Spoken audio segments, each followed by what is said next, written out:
लोकसभा चुनाव का 4 चरण संपन्न हो चुके हैं। पूरे देश के अंदर मोदी जी की जो लहर है वह एक सुनामी बनकर के सामने आ चुकी है। कांग्रेस नेतृत्व का इंडी गठबंधन पूरी तरह इसकी हवा निकल चुकी है।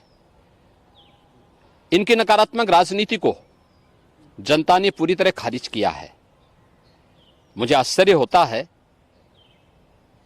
कि कांग्रेस के अध्यक्ष मल्लिकार्जुन खड़गे जी,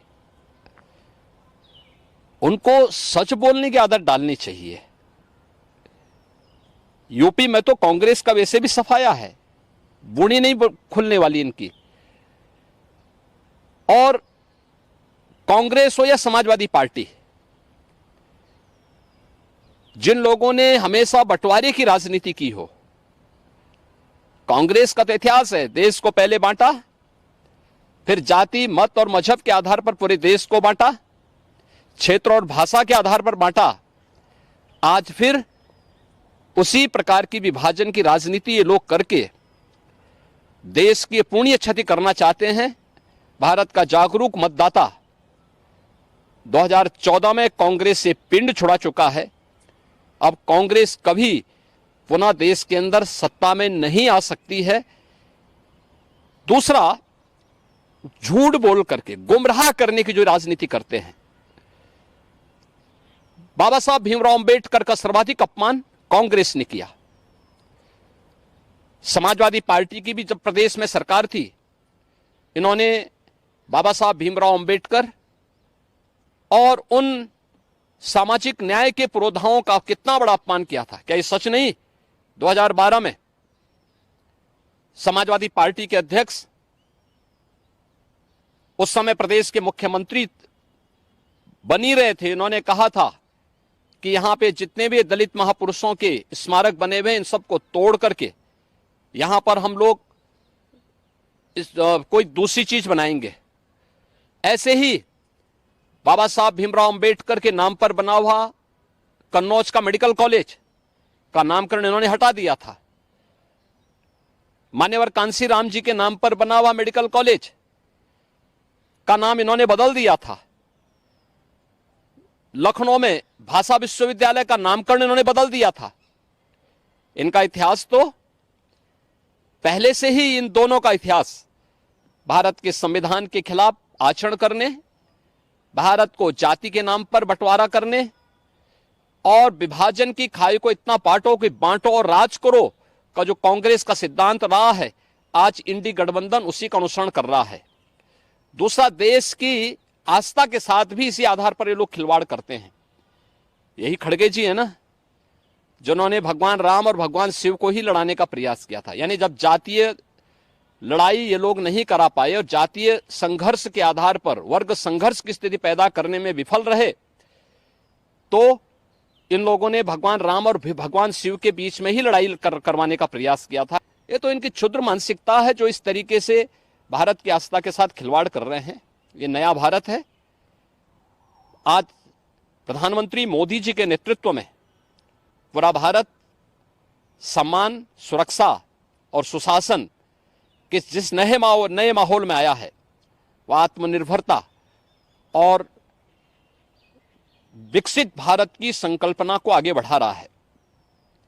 विकसित भारत की संकल्पना से बड़ा दुखद है कि जिस विकसित भारत में बिना किसी भेदभाव के हर एक गरीब के जीवन में परिवर्तन होने वाला है, उस विकसित भारत की संकल्पना से कांग्रेस, समाजवादी पार्टी और इंडी गठबंधन के नेताओं को चिढ़ क्यों है? ये लोग इस बात से चिढ़े हुए हैं कि मोदी जी के नेतृत्व में भारत क्यों तेजी से आगे बढ़ रहा है, और इसीलिए कभी ये पाकिस्तान की वकालत करते हैं, कभी ये लोग जातीय जनगणना के आधार पर समाज को ही आपस में बांटने की वकालत करते हैं, कभी ये लोग संविधान में छेड़छाड़ की बात करके और गुमराह करने का प्रयास कर रहे हैं। सच्चाई यह है कि संविधान में जितना संशोधन और जितना ज्यादा छेड़छाड़ कांग्रेस ने की, उतना किसी ने नहीं किया। और आज भी कांग्रेस और समाजवादी पार्टी लगातार इस प्रकार का षड्यंत्र कर रही है, जो देश और समाज के लिए अपूर्णीय क्षति हो सकती है। देश का जागरूक मतदाता कांग्रेस और इंडी गठबंधन से जुड़े हुए जितने भी दल हैं जो आज अनुसूचित जाति, जनजाति और पिछड़ी जाति के आरक्षण के अधिकार पर सेंध लगाना चाहते हैं, इनको पूरी तरह 4 चरणों में खारिज कर चुका है। आने वाले चरणों में भी जो शेष 3 चरण हैं, इनमें यूपी के अंदर भी और देश के अंदर भी जनता जनार्दन पूरी तरह खारिज करेगी, क्योंकि अगर कांग्रेस नेतृत्व का इंडी गठबंधन आएगा तो ये राम विरोधी है, ये भारत की आस्था का विरोधी गठबंधन है, यह देश में अनुसूचित जाति, जनजाति और पिछड़ी जाति को मिलने वाले आरक्षण के लोग विरोधी हैं। ये लगातार इस प्रकार का षड्यंत्र कर रहेंगे। जो यूपीए सरकार ने पहले ही रंगनाथ मिश्रा और जस्टिस सच्चर कमेटी गठित करके ओबीसी और एससी एसटी के आरक्षण में सेंध लगाने का प्रयास किया था, यह शरारत फिर से करेंगे और आम जनता को भी उनकी खुशहाली देखने की बजाय ये लोग संपत्ति का सर्वे करा करके आम जनता को भी तबाह करके विरासत टैक्स के नाम पर औरंगजेब का जजिया कर लगाने का प्रयास करेंगे। औरंगजेब की आत्मा घुस चुकी है इंडी गठबंधन के अंदर। इस इंडी गठबंधन को, जो भारत की बर्बादी की कहानी लिखने की बात करता है और उस प्रकार के दस्तावेज अपने घोषणा पत्र के माध्यम से प्रस्तुत करता है, इनको एक सिरे से खारिज करना चाहिए। आज इस तरीके कोई लाभ, इसका कोई फर्क पड़ेगा नहीं? हम देखो, कोई फर्क नहीं है। इनको जनता पहले भी खारिज कर चुकी है।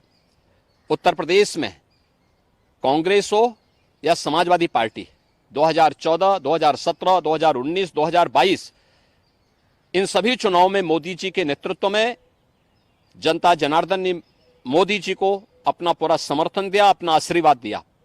2024 में पूरे भारत में एक ही लहर है और वह है फिर एक बार मोदी सरकार का, अब की बार 400 पार का, और जो राम को लाए हैं हम उनको लाएंगे, इस संकल्प के साथ जनता जनार्दन कमर कस करके मोदी जी के साथ में है और मोदी जी को पुनः देश की सत्ता सौंप करके भारत को विकसित भारत बना करके भारत को दुनिया की एक बड़ी ताकत के रूप में स्थापित करेगा।